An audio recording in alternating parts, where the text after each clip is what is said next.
The following program is a presentation of Mount Zion Media Ministries. The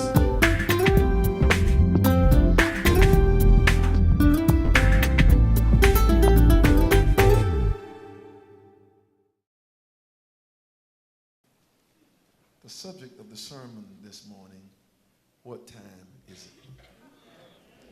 What time is it? This book of Ecclesiastes, it comes in a group of books in the Bible called the wisdom literature. And basically those books provide for us wisdom for practical living, everyday life, but also wisdom as it relates to our relationship and understanding of God.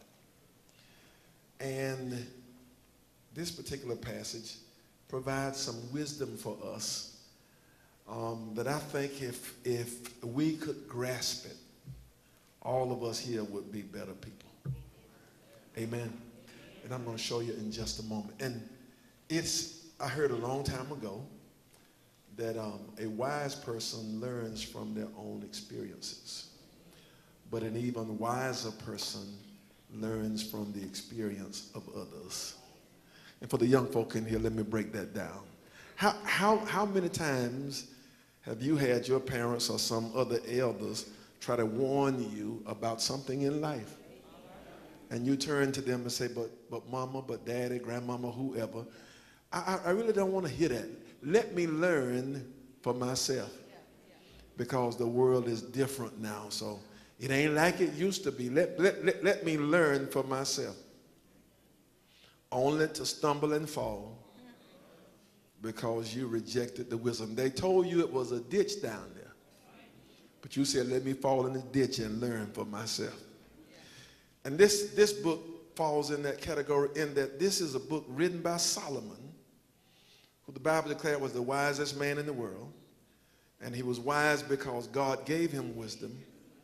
He's an old man now, and he's writing his biography, his reflections on life.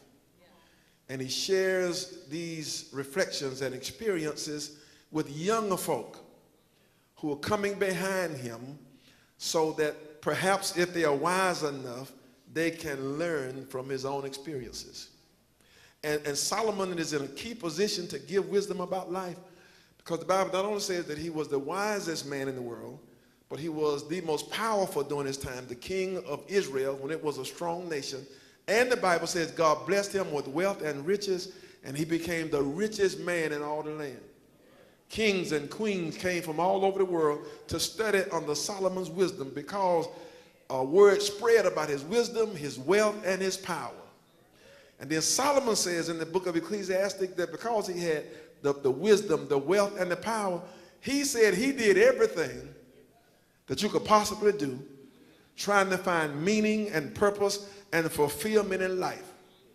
There's some folk who try to give you the wisdom but had never done anything. But Solomon said, everything my heart's desire, anything I wanted to do.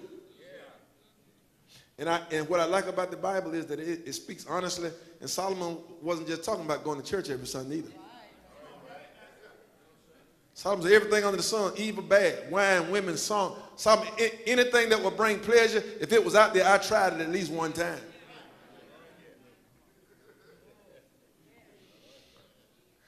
And I found all of it to be empty, to be meaningless. And in this third chapter, his reflections, if you look close enough at chapter 3, there's something in it that will enable us to tell time in a different way. If I said to you, what time is it? You look at your clock and you say, Pastor Simmons, it's about 8:24, 8:25. And I say to you, if that's the only way you know how to tell time, then you're going to be in trouble. Because there's another method of telling time that Solomon gives us in this passage that he discovered in his own life that you and I would do well to discover. And let me see if I can unpack it and just make it plain. He says, to everything everything that happens in the cycle of life, there is an appropriate season, and out of that appropriate season comes an appropriate time to do it. And the key is to know what season you're in, to know the appropriate time to act around that particular season.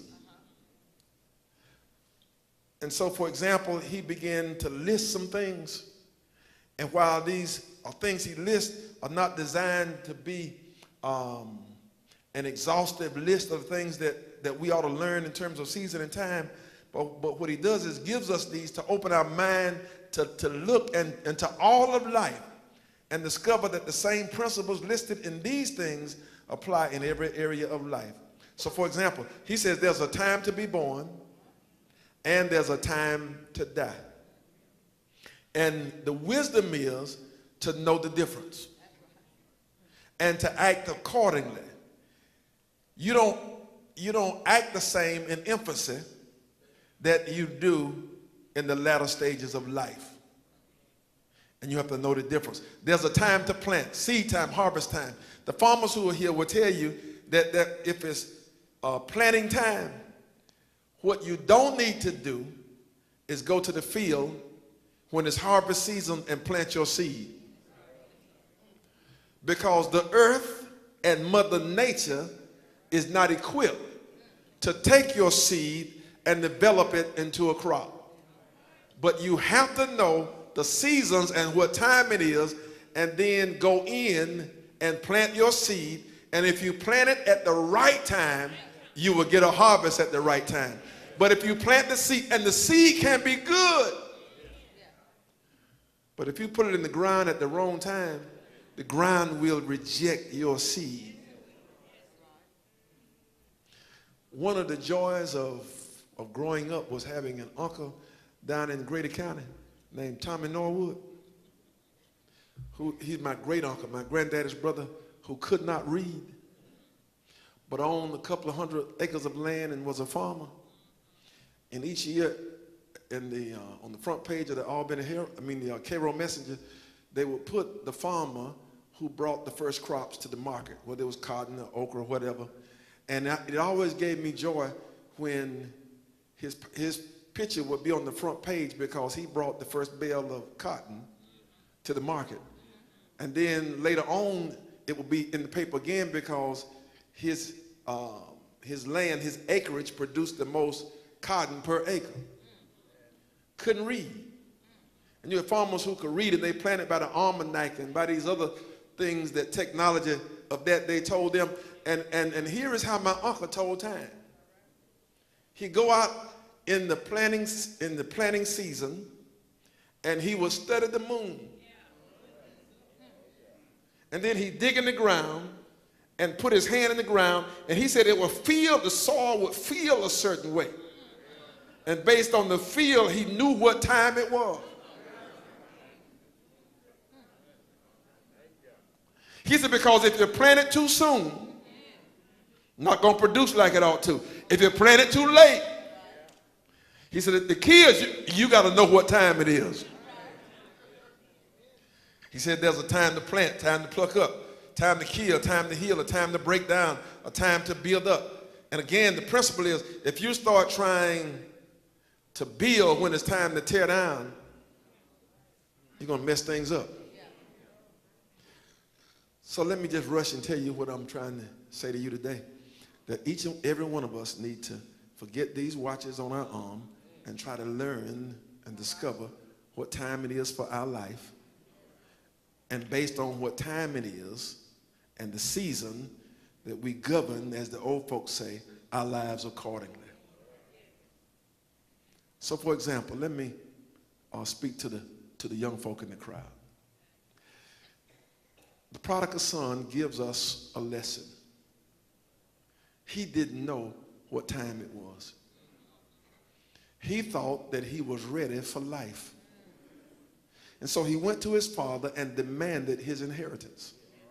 And his father gave him the inheritance, the money, the wealth that was due him, and gave it to him. And he went out in the world and he lost it all and engaged in riotous living. And of course, we preachers and church folk, we have beat up on that boy for being sinful. But I want to come to that boy's cause today and testify on his behalf and say we ought to give him a little mercy. Because his mistake was he misjudged the time.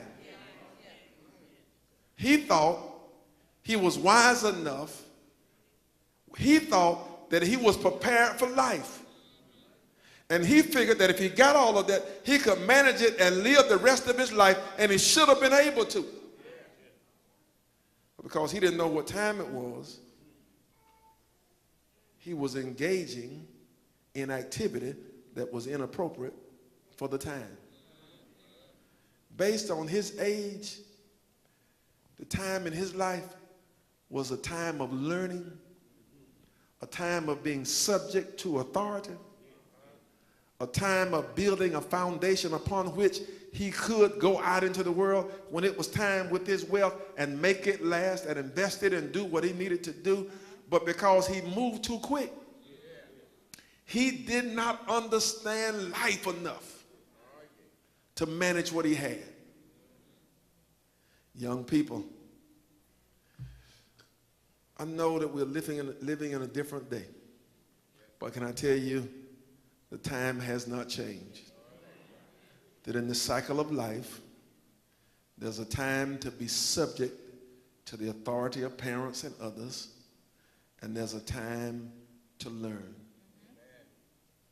And so at home, there's a certain discipline required on your part, because now is the time in your life when you need to learn everything you can from people who are equipped to teach you how to live. And then when you go to school every day, it is not playtime. It is not time to be chasing dresses and breeches.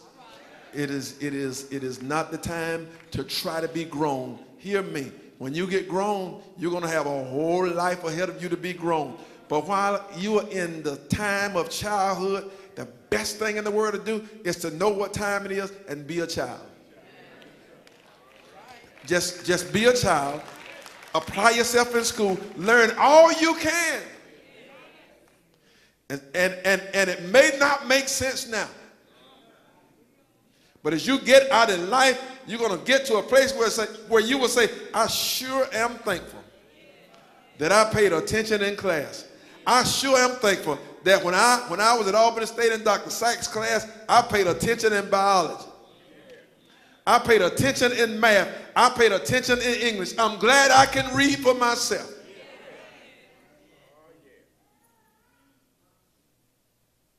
I sure am glad I listened to my parents and others about relationships.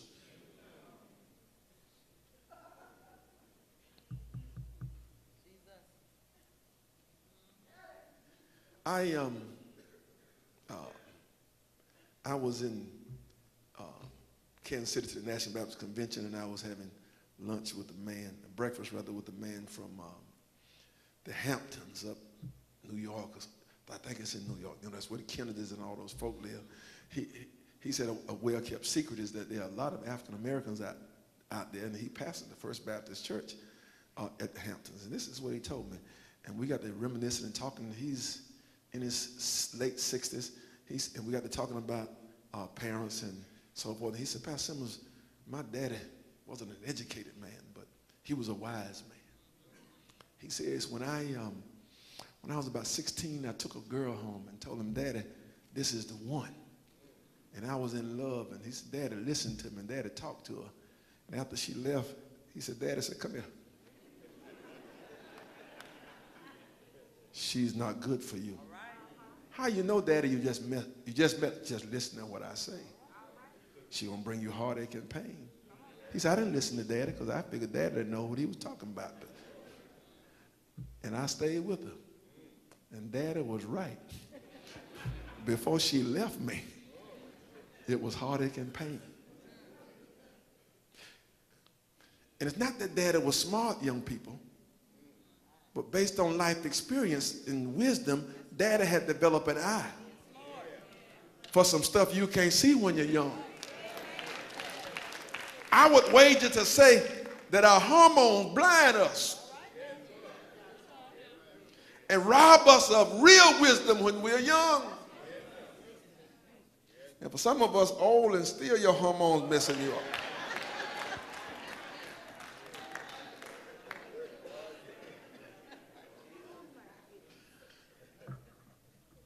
And what I want to say simply to the children is, to the young people, is get with somebody, some godly folk, and help them, let them help you discover the seasons and times of life so that you will know what time it is and begin to act appropriately. And so, not only in terms of the prodigal son trying to move before he was ready, but for example, there's a time in your life, and you're in it, young adults, where what you need to be doing now is building a name. That's right. That's right. And there are certain things you need to do to build a name, to develop your character, to develop a reputation out of that character so that your word means something. That's right. That's right. So that your name has value. So that you have good credit. So that when you have gone to school and gotten an education, gotten some training, and you either want to be an entrepreneur or go out and get a job, that your name don't keep you from getting it. That on paper you got all of the credentials, but your name mess you up. And because you live in a smaller world where social media helps you to be exposed to the whole world, even as you engage in the use of social media, what you post on Instagram and other venues, you need to think careful about it because you're building a name. You are developing a character. You are developing a picture of who you are. And so whatever you put out there, people will go see it. Oh, Daniel Simmons is looking for a job. Let's check him out. Let's call his pastor. Let's call his teacher. Let's do a reference. That's the old way. This is the new way. Let's see what he got on social media. Oh, there he is there, sitting in the club drunk. There he is there. There she is there in that famous pose that people put on the media. And I just wish the women, I wish y'all would just stop it. Especially if you're a member of Mount Zion. I just wish you. Y'all know what that pose is, don't you?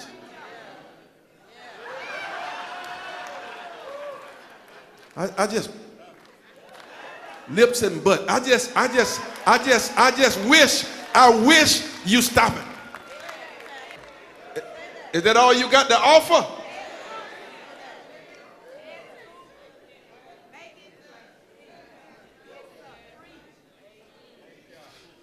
Okay, let me get off these young folk and move on here. And so build a name. And begin to build a future for your life financially. I got to put that out there for you. See, like when you're in college, it is not the time to be trying to buy everything you can buy and get all the credit cards you can get because you're going to mess yourself up. And you need to keep your mom and daddy from using your name and social security number to get credit for themselves. Hide your social security card because your mom and daddy don't know what your social security number is by memory. And so get your card and hide it. And don't let them get credit in your name. Don't let them put the lights in your name. Don't let them put the cable in your name. Don't let them put the phone in your name. And parents, you ought not do it. Don't let them get food stamps in your name. Don't let them put you out there like that. Shame on y'all parents who kill your children's future by doing that. And the reason you put it in their name because your stuff's so raggedy, you can't get anything in your name. Now you're trying to mess theirs up.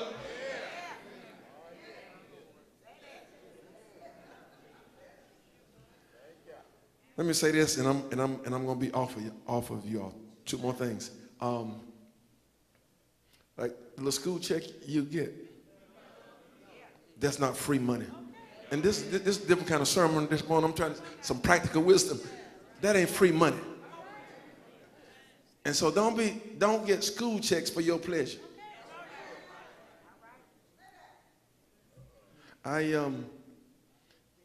These young folk, they be going on these trips. Where you going? We're going to the Dominican on spring break. Dominican Republic, how y'all get that money? We down in Florida for the winter break. We on the beach. We in Miami. He had his school check and I had my school check, and the girls, we put our school checks. School check is not for travel. And then the worst thing I hear these females say, I helped my boyfriend out. School checks are not for helping boyfriend. You didn't know what time it is. It's not time to get school check money and do these other things. Go to school, buy books, and that's all. Because payday coming. And a real man wouldn't take your school check money.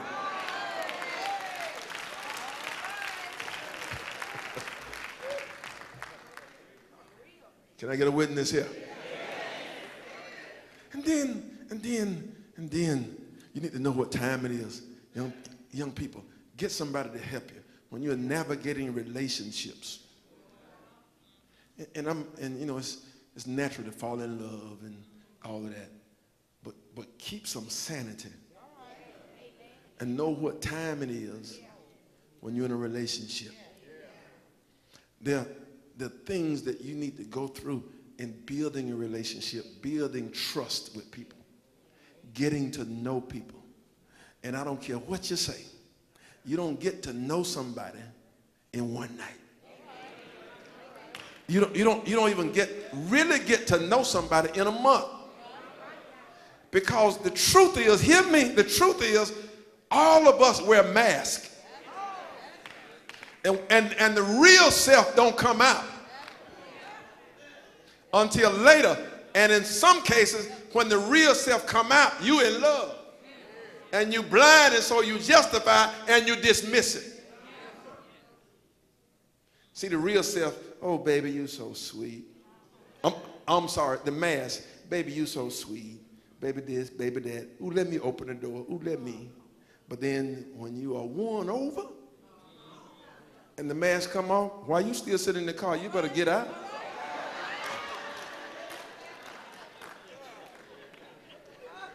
The real self curse you out. The real self hit you. The real self. And because you in too deep now, you justify it.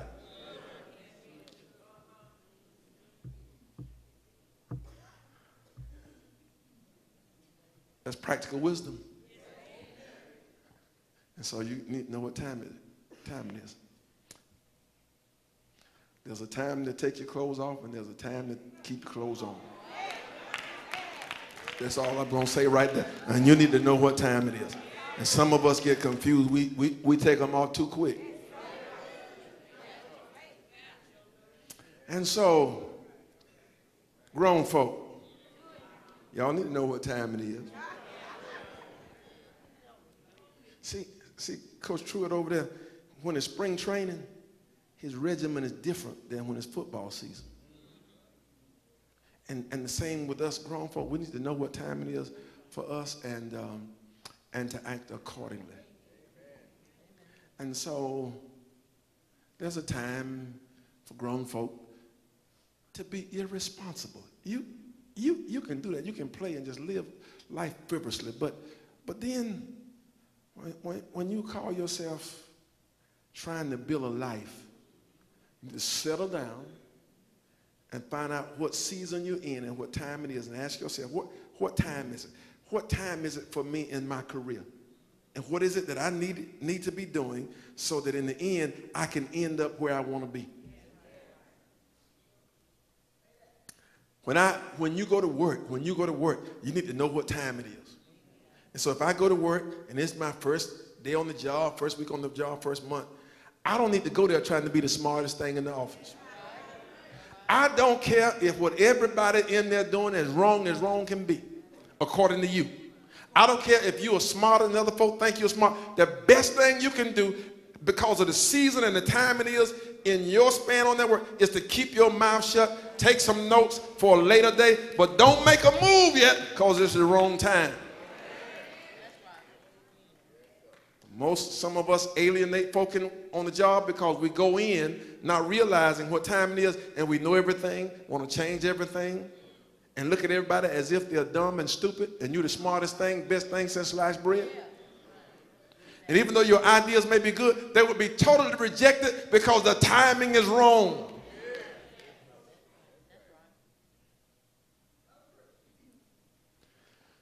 When I became pastor of Mount Grove, when I became pastor of Pleasant Grove, when I became pastor of Mount Zion, can I tell you, for 3 years, people were asking me at Mount Zion, and they're here to tell you, at least 3, what is your vision, what you want to do? I don't have one.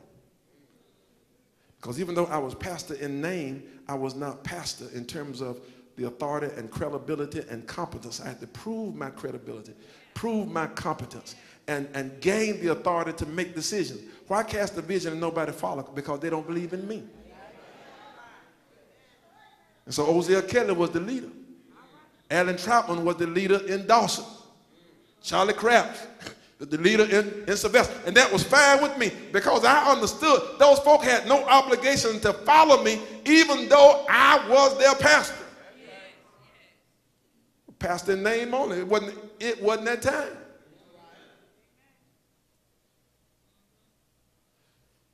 I do some things today that I wouldn't have dared done 10 years ago as a leader in Mount Zion. In fact, there's one thing I was doing as leader of Mount Zion several years ago, and one of the older saints came to me, and there was this little tone boy, Pastor Simmons. Don't do that no more. I said, huh? She said, don't do that no more. And I didn't ask her why. I didn't argue. I figured because she told me that, there was a little rumbling. And so I just shut it down. But now I'm doing it now. Because see, I didn't know what time it was. I miscalculated the time. I thought I had that clock. But she helped me discover real quick what time it was. And so on your career, if you want to climb the ladder, understand what time it is and act appropriately. Don't be jumping out too quick. In your relationships to old folk, and for those of you who are married, you got to understand that marriage goes through seasons. And you got to understand what time it is so that you don't be trying to bail out.